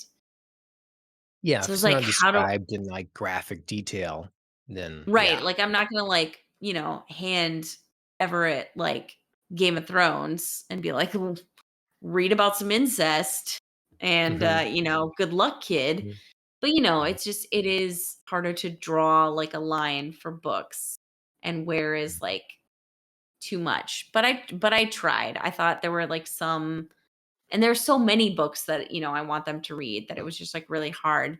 But number 1 for me was the book I read probably 100 plus times as a kid. It was The Black Stallion. Wow. I love that book. I have no idea why. No idea why. I It was a mean, very it's about random horses, gift. right? It's about horses? It is. Yeah, it I is. mean, obviously from the title, but I mean, like, it's literally about horses, right? So I mean, it is. And, like, I feel like so many kids go through, like, a horse phase where you just get, like, obsessed with, yeah, a like lot of girls love horses. I never understood yes, that exactly, but it's definitely like, I never took you for a horse girl, Andrea. Like I some was. there was I like a took riding subset of lessons. girls that liked horses. Okay, Yeah, I took riding nice. lessons. I was very serious for a long time about, like, being a jockey. Like, I was That's very right. We talked about that, but you're too yep, tall. yep, I'm Mhm. too tall. Even though I'm a shorter individual or I am average in the US. Average. Yeah. Yes. Mhm. But Mhm. I always thought of myself as a shorter individual because 'cause I'm shorter than I should be. Right. Yes. Yes, I did go through a horse phase. It was mostly centered on, like, the Black Stallion series. Um, but yeah, the Black Stallion I read so many times as a kid. No idea why Cool. it resonated with me, but It I'm just hoping just it happens resonates with the sometimes, right? girls. Yeah. Yeah. There is a movie about it which differs medium from the books. It's not bad. It's not like the worst deviation I've ever seen, but it's not quite true to A form movie? either. A movie? Yeah, Okay. it's an older Okay. movie. They didn't Mhm. um they didn't make it recently or anything like that. So it's Right. not like high I seem to quality, but remember the poster. Yeah. So, so yeah, so that's definitely one I want the girls to check out. Other things, some of which are definitely influenced by my dad, um, include the Shannara Chronicles by Terry Brooks. I I absolutely would have love. figured that was a little older. I mean, I guess not, but, like, they're There meaty aren't. books, right? I mean, they're They're like they're half-page lengthy tomes. books. They're Yes. lengthy books. So that is Okay. the only drawback to those. I would probably introduce those at, like, the very cutoff 9 to 10 age, Sure. because Mhm. they are quite lengthy to get through, but, having read through some of them recently myself, there's not a lot of, like, content that's questionable. Sure. You know what I mean? Yep. There's not Yeah. anything that would be like, "Oh, you can't handle this," or, like, Right. very descriptive violence or anything like that, and there's almost nothing sexual, so, Cool. I loved those. Those were some of my favorite, like, intertwined trilogies. I thought Terry Brooks did that so well, where there's, like, 3 books at a time that's always in this universe, and they're Mm. vaguely connected, but they're just different enough from each other that you feel you're starting out on a brand new adventure. So I loved Okay. that about those. Have you ever read a lot by Kevin J. Anderson? I have not, no. Okay. Alright. He has a book series I always wanted to get into, um, because I read a lot of, Kevin J. Anderson from his Star Wars work, um, Sure. but he's done lots of fantasy, sci-fi things, Okay. and, there was a unique series of his, Hidden Empire. Let's Empire. see. So, The Saga of Seven Sons, and I bought the first That book, and sounds familiar, I but should I have I kept know going I on haven't it. read it. It's, reviews well, and I would love to Okay. get back into that sometime. Saga of Seven Sons. Sure. It's just always kinda reminded me of, that kind of Shannara Chronicles type of Sure. thing, and, yeah. Anyways, Yeah, but if yeah, Kevin you're Anderson, he's big. Tons of Star Wars. He's written some Dune. I think he's done some yes. D&D world things. So yeah. Yes. Yeah, I hadn't read like his own series. I know Mhm. I've read some of the Star Wars stuff that he's done, and I haven't read Dune. I should have read Dune, but I Yeah, me too. Yeah. haven't. Okay, cool. Yeah. It's a good um pick. couple of the other series are, I mean, Harry Potter. Again, a little bit on the older end of the spectrum, but like classic. I Mhm. just can never get over the memory of like devouring those books and like waiting for the next one to come out and just being so Mhm. excited. Such Yeah. such a great series. Some of the So I stuff can't. will be different, won't it, when it's like it's all out. The kids can just read it Yes. all. It Yes. will change how it's, I don't know, Right. perceived It or does. something maybe, I don't know. Yeah, it does. I mean, it does change like your level of engagement to know that like it's out, like it's Yeah. available. And so, some of the excitement was like it's new, and I can't wait for them to discover their own like new thing Mhm. like that. Yeah. But I mean, I also want them to like, you know, hopefully fall in love with things that I enjoyed as a child. Yeah. Um, two of the other book series that I just thought, as a child resonated with me, wildly different from one another. But if we're gonna stick with a sort of like sci-fi fantasy for a minute, Dragon Riders of Pern by Anne McCaffrey. I found this just like browsing around in the library as a kid. Nobody introduced it to me, and I just loved it. I love the idea of like matching with a dragon. Some of these people were having like multiple different dragons that they could ride, but like each of them were like bonded with each other. They were always fighting like the thread, which is this like mysterious substance that would fall from the sky and like burn into the soil and like ruin like crops, ruin homes, like could kill people. So like all of these dragons were responsible for like burning it out of the sky. So they had a purpose to what they were doing. I loved it. I love this Nice. series. I could not read enough of it. I know there were tons of books in this, but I loved them all. Cool. Nice. Yeah, I never heard So of that one. that was a big part of my childhood. Um, and then wildly different, kind of going back to my like, classic roots, Anne of Green Gables. I love that as a kid. I loved like the mini series that they made with Megan Follows. So I would totally hope my kids get into that. That's like my half like English nerd coming out there. Sure. So of all these things now, you got your 3 categories. Yes. What's, put together your top 5 for everybody. Got your top Yep. 5 overall. Yep, my top 5 are gonna be 2 cartoon series, 1 movie, and 2 book series. So Okay. I'm going starting off cartoons, my classics, Teenage Mutant Ninja Turtles, which I've already introduced Everett to. I'm so thankful that she loves it. And then X-Men. I can't that's just absolutely core for sure. For movies, that was really hard for me. But since we've already started along the Disney path, I discounted all of those and went straight to my absolute all-time favorite, The Adventures of Robin Hood with Errol Flynn. Nice. Nice. As far as book series go, I picked one that was super important to me, The Black Stallion, probably my most read book of all time, and then a series that I just like felt the magic for, Harry Potter. Nice. All right, solid list. Andrea, I think you should, buy a horse, rent out a stable space, and pick it back up. Pick it back up. I think I so. do miss riding, actually. I did Yeah, think your about that girls the other day. might like horses a lot too. They get in that phase, you know? Yep, yep. I'm hoping my kids, like, wanna do go-kart racing, so I I have to, oh, darn it, we have to, like, race and stuff now and have to, like, buy fun cars and stuff or something, so Yeah. I did love go-kart racing as a kid too. Germany has some very fast go-karts.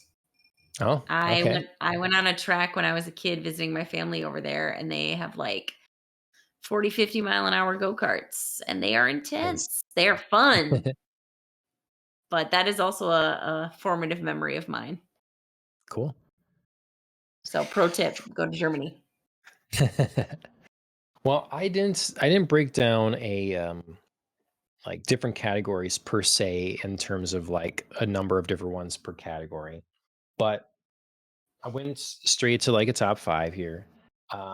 Brought some examples. So Harry Potter is what I'm going to start with. I have to choose Harry Potter because it Of really is course, a magical experience for kids. My of debate course. was and is, when do you introduce them to Harry Potter? Because like we have this Harry Potter and the Sorcerer's Stone copy here, which is like has like fold out things and pop up stuff and whatever, different things. Mm, that's So that'd be fun. really Yeah. cool.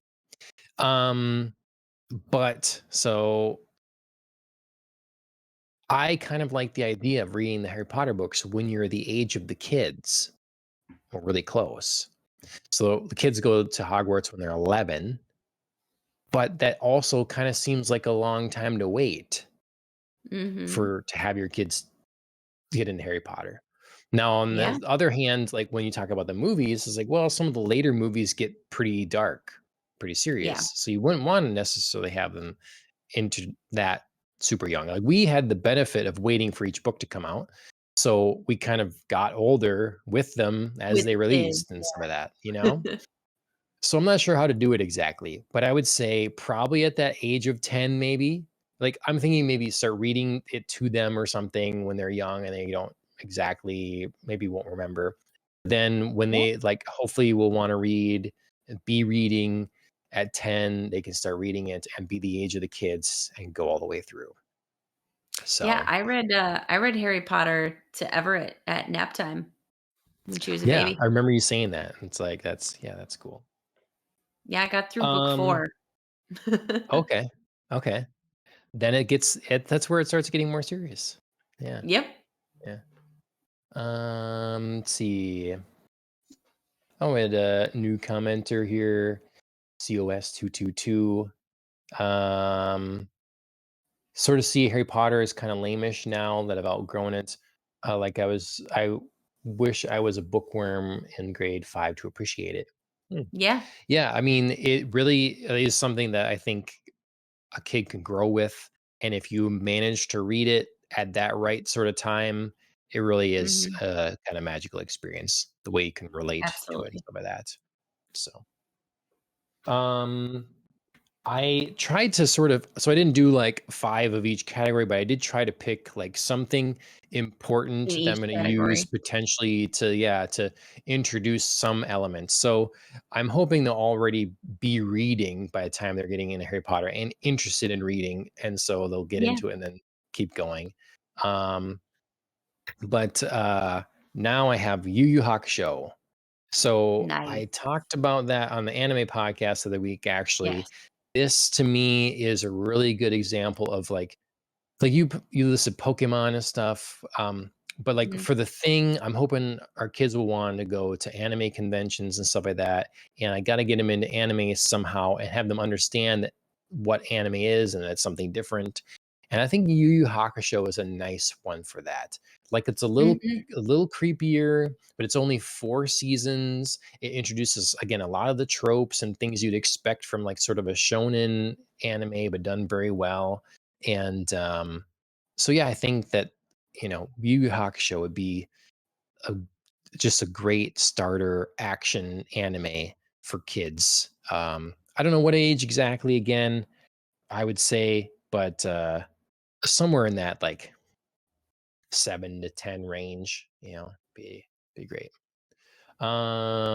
COS222 in the chat says it's equivalent to Harry Potter now would be Game of Thrones. Well, I mean, they're both fantasy related things, but like, yeah, extremely different. There's definitely like like a fun magic to Harry Potter, whereas like a Game of Thrones is a political intrigue. sort of thing Mhm. in a fantasy setting. So But it's yeah, definitely like captures that same intensity or like that interest you have in reading each book, I think. It's just like a different age tier. yeah. Hmm. You know, like Hmm. you definitely can't go back to like being a 5th grader reading Game of Thrones, even though I mean, I was dangerously close when my dad introduced me, Hmm. probably improperly. Hmm. But yeah, I mean, but it's like that same feeling of like getting excited for the next book and the next book and waiting for the next book to come out, which, by the way, George R. R. Martin, we're still waiting. Yep. Hmm. Release Hmm. Dance of Dragons Keep already. keep waiting. Keep waiting. COS22 says Full Metal Alchemist is more friendly than Yu Yu Hakusho. I don't know. I was literally considering Full Metal Alchemist. I That was another show I was thinking about. The Sure. original anime, it is like pretty long, but again, it wraps up. It's finished. But there are some like it's a melodramatic show, and there is some emotional moments in there. Now, depending on the age of the kid, and there's some messed up stuff too. Yeah, like you say, there's a few things I just think that would like Yu Yu Hakusho remains fun. I think throughout, Full Metal Alchemist has again moments of emotion. It Sure. gets Some deeper it goes arcs. places at times. So I did consider that one though. So yeah. Um, MJ, still love the Harry Potter books, so good, and I'm old. Yep. Um, yeah, as far COS22 says, the demons are more effed up in Hakusho. Yeah, I'd say visually, perhaps Yu Yu Hakusho is more, again, it'd be more scary, Mhm. but not as twisted. Sure. And yeah. My next pick, so I really struggled. I brought two examples for this one. I really struggled here. So I knew you'd pick X-Men as one of your things, X-Men animated series. And it's very tempted by that as well. Also very tempted by Batman, the animated series. So I have picked I mean, X-Men is like classic, but I also felt safe picking it because I knew you were gonna pick Batman and I didn't have to bring it up. Okay. Do you know what Okay, I mean? well, Like, see, wait. I knew Yeah. I knew you were gonna get it in there. So it's like John is So gonna touch on it. the Batman animated series is just quality from top to bottom. Yes. It I agree and now completely. as a kid, being I loved team kind of things, I loved the X-Men. That was Mhm. definitely one of my absolute favorite things was X-Men as a kid. The cartoon is not as well done as Batman, just in the sense of like literally the doing of it, the animation and stuff like that. Yes. Um, but nonetheless, But but yeah, my you loved it more and I did too Mhm. as a Mhm. kid. Yep. Uh, COS says that there's also Batman Beyond, and yes, Batman Beyond, Oh, I yes. kind of You group in with this because it Yep. continues. Like it continues. I have that as well. But then I also want my kids to I want one of my kids to want my comic book collection. Yeah.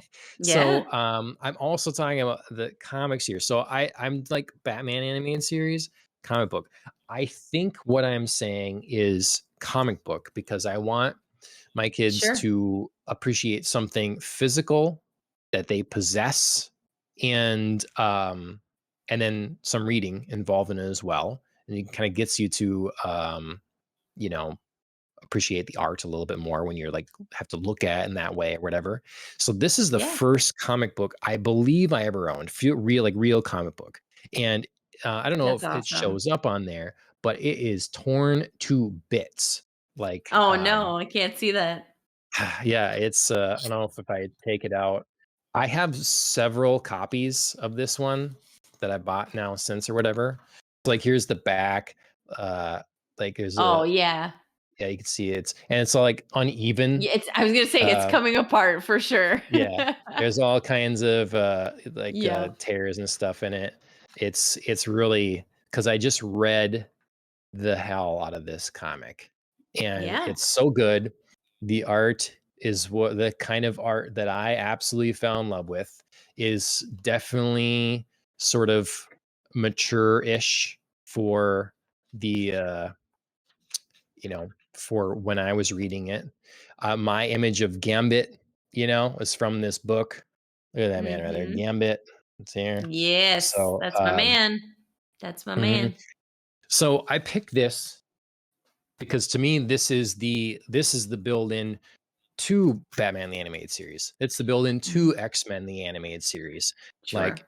you read some of these, you get some classic X-Men comics, you read those, you want more. Now you tune in to the cartoon. So I'd like them to start here. That's why I've chosen. Uh I can't get back in here because there's like shredded pieces of paper that are I'll have to do that later. Um so that's my pick there. And Solid then picks. I think I got let's see, COS says DC or Marvel. I mean, Marvel is X-Men, DC is Batman. That really is what it comes down to for me. And I like Mhm. those things each, Justice League Dark and DC is really good. And I love the X-Men world of all those books in Marvel. And yeah. Um does your more favorite kid get one over the other? Oh, yeah. Um Yeah, like, do you like who gets what or whatever in terms of, like, inheriting, or something like that? Or yeah, I don't know how that work. They'd have to both be into it. Then they'll go through, they'll Yeah, I was take gonna say turns they they picking could issues. choose for you by, obviously one being into it and one not, but yeah, you can make some tough Yeah, decisions. yep. But if they both like it, I think that's what we'll do is, like, we'll take turns picking, you know? Sure. So, and then the last thing, which is something I didn't grow up with. I have a notable mention after this one, but otherwise, Okay. or honorable mention. D&D, Dungeons and Dragons. Mm. So, I want the kids to like board games, if possible, physical games, things you play together. And the important Sure. thing I found that connects most of the stuff that uh I liked as a kid, and a lot of it still like now, is how it really drove your imagination. It sparked Mhm. something in your imagination. It made you think creatively. It brought you to another place. Like that to me was, as a kid, really Mist and Star Wars. Those two things really just like catapulted my child brain imagination to new Sure. places. Sure. And so, but as an adult, the thing kind of reinvigorated that, and like in writing and some of that, again, in a new creative way, was Dungeons and Dragons. And so I'm very excited to like do the ultimate tabletop game and play some D&D campaigns with the family. So For sure. that's Yeah, my I felt list like there. I didn't include games on this, like, when I conceptualized of it, just because, like, games to me are more of an active thing. Do you know what I Mm, mean? Like, there's not much you can do to a movie or a cartoon mm, or a book, but, like, games, like, you are in there, like, you have an active mm, role. So it's hard sure. for me to, like, conceptualize, like, gaming as part of that, but that'd be really interesting. Yeah, I mean I had other game things as like I was like, maybe a Zelda game, or like introducing him to Yes. Mario with some of that. It's like I definitely Yes. was considering these were like runner ups and some of that. That'll be a big part of everything. But it's like, well, like the beginning of gaming, the coolest gaming, I guess, D&D in its purest form. It kind of helps you understand like video games too. When you play it, so Yes. many role playing games, you would understand like where this is coming from and some of that. Right, exactly. COS wants to know who's the cardboard cutout. What cardboard cutout? This is a real live woman right here. She's just standing very still. It's John's wife. Just kidding. Yeah. Um, no, it's a long story, but we'll let you ponder on the story. Come to your own conclusions. But this is Bella Swan from the Twilight franchise. So, Hmm. I have to go back and listen. I did explain briefly why I have that. All right, and then I know we're running a bit long, but I have a runner up, Yes. and what What's your runner up? most What's your honorable mention? what most people would expect me to say, many years throughout the past of my life, and I already had mentioned it once, would be Star Wars. Um, but I have such a mixed relationship with Star Wars now that it really, I don't know what I'm I all want tainted. exactly. But what Star Wars meant to me in terms of expanding my creativity and opening my imagination and stuff really did like come at the benefit of me reading a lot.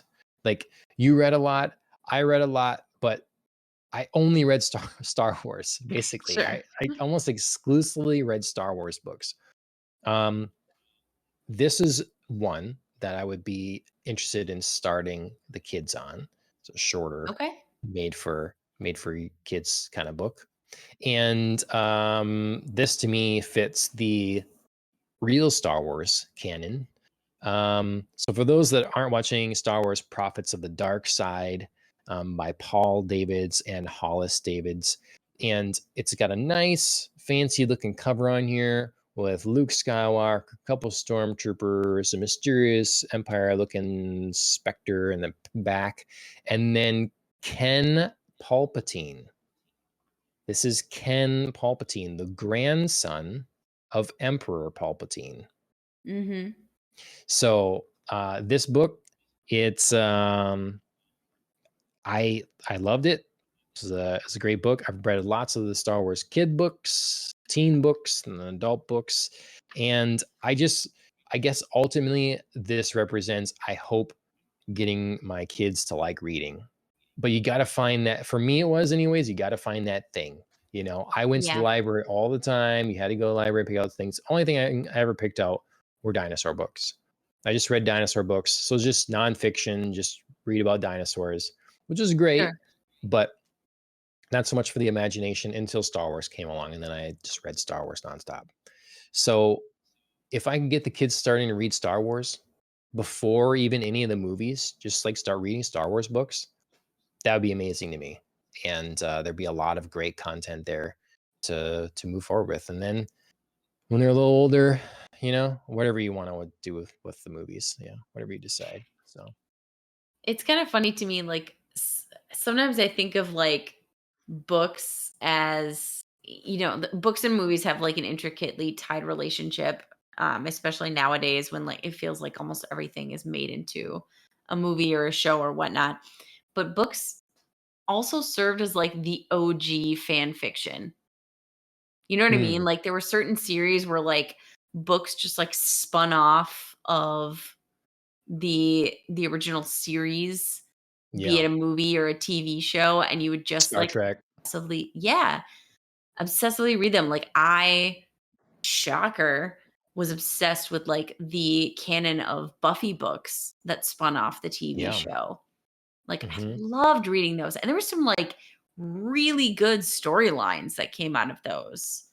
Hmm. But I also like considering where we are now and now like looking back on them as sort of like that is really funny. They are kind of like better quality, imaginatively written fan fiction.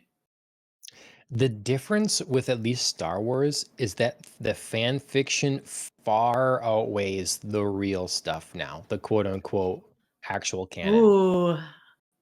Yeah. I mean, I totally get where you're coming from. Like and I mean, obviously a difference too is like these are paid writers.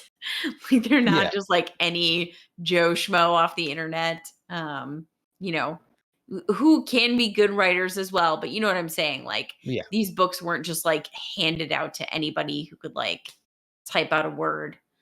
Mhm. Um it was like Keno- people who really thought about it and developed like a storyline. But Kenobi in a and sense. Mandalorian later seasons feels like fan fiction, but Sure, that's sure. real stuff. when you read something that kind of in a sense is fiction, because like you say, the books of the past or whatever that expanded upon the original thing were written by disparate creators, sort of trying to tie together to make sure they didn't step Right. on each other's toes, and Right. they Everybody was managed always to very create, careful about that. Yeah. yeah, and they managed to create something that really feels like it's what it should be. Like Right. a generation of people bought into the story that the extra fan fiction stories that were written in the Star Wars universe Right. as what happened. And then when we wipe that away, is you'd expect, if anything, it should get better, right? I mean, because now we're really uniform. We're really for sure not going to be on anyone's toes. And what a sad sack of shit. Um, so yeah, like I just there's tons of content out there Yeah. washed away that yeah. I hope my kids find the something that they can Yeah. read obsessively, because if schooling fails you in some way or whatever, we're maybe not good teachers or whatever, just reading, man, that really Yeah. helps, So, but all right. Um I think we've covered it. That's my list. That's your list. Good topic, Andrea. Like, yeah. Feel It like was we fun could to go for discuss. yeah, I feel like we could go for a long time, really like breaking down a lot of these and like Oh, absolutely. reminiscing about a bunch of them. Um, but yeah, we'll to see. My Alan's given us the time warning. My earbuds Yeah. saying low battery. So yeah. I want to thank MJ for being in the chat. Much appreciated. And as well as COS222. Um, Yeah, thanks for joining thanks us. for, yeah. No, it's this person's got some knowledge and into the things we like here, it looks like. So hope to see you back. Anyways, Twitter or X, YouTube, um, podcast directories. We're in a lot of places. Make sure you follow, share, like, subscribe wherever you can. A review on a podcast service like Apple would be appreciated. The video version of this is available on Spotify, as well as obviously YouTube. We do this show basically every other week. The off week is an anime show, kind of changing it up. Got a group of friends now that are up on watching some anime, so we might as well talk about it. And so we never have shortage of things to talk about. Um, Next week, I think, is the week then for anime that we talk about Hell's Paradise, and Mhm. then probably Heavenly Delusion. I think that's next week. So make sure you're sticking around for that. And then it's the week after that. I think that's when we're moving the menu to. I think that's what worked out. I believe so. The menu. Then we'll probably be back with Jujutsu Kaisen, and then we'll have our Bond book thing. So there's our readjusted schedule. Mhm. So, and I'm enjoying reading again. So yeah, maybe do this a lot more. We read a book and then watch the thing, especially with Bond books. I have no problem doing that. So yeah, Yeah, but I've yet to get into those, but I've yet to meet a book I'm not willing to read, so let's do it. all right, all right. Anyways, Killing the Flower, they wrote a theme song. Make sure to check them out on music streaming services and YouTube. MJ Honeybee, make sure you check her out here on Twitch. Go join our Discord. Check out our new content with the new alien stuff being added. And then Mike, our friend Mike, that's on the anime show. He is Track Mouse. He says track_mouse. I think it's Track Mouse 84 34? on 34 on YouTube. 34, So I'm pretty make sure sure. you give him a look as well. That's a lot of fun. But anyways, that's been our show, episode 147. Andrea, thanks for joining me once again. Of course. As always, cheers everybody.